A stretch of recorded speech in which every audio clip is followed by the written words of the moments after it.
السلام عليكم ورحمة الله وبركاته. ازيكم حبايبي؟ عاملين ايه؟ وحشتوني جدا جدا.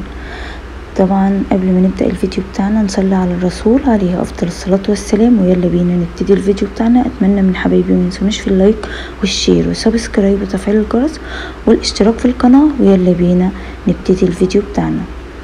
طبعا النهارده هنفرز بسلة. انا بفرز البسلة من غير جزر.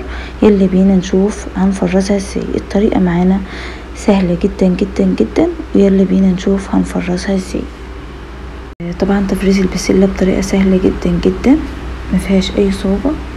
معايا بسلة كده زي ما انتم شايفين. ابتديت ان انا افصصها يعني، وهبتدي ان انا اعبيها في اكياس. يعني هي سهلة جدا.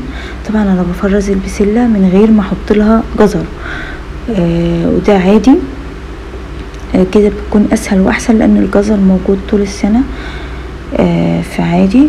طبعا الفيديو ده قديم، طبعا كل هيقول مش الوقت ده بتاع البسلة، بس الفيديو قديم متصور من فترة. هنا ابتديت كده افرز البسلة بالطريقة اللي انتم شايفينها دي. طريقة سهلة جدا. بجيب البسلة افصصها وبعدين اعبيها في اكياس. طريقة سهلة جدا جدا. عندي اكياس تفريز بفرز فيها، هتشوفوا في اخر الفيديو. وهنا خلاص خلصت وعبيت البسلة زي ما انتم شايفين هنا. اتمنى منكم ما تنسونيش في اللايك، وما تنسوش تعملوا لي مشاركة للقناة.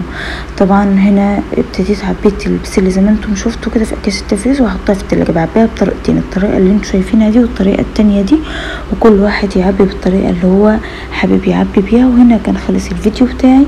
اتمنى منكم ما تنسونيش في اللايك والشير والسبسكرايب وتفعيل الجرس والاشتراك في القناة، وكملوا فيديوهاتي للاخر، وان شاء الله مش هتأخر عليكم وانزل لكم فيديوهات على طول. بس شجعوني باللايكات والمشاركة.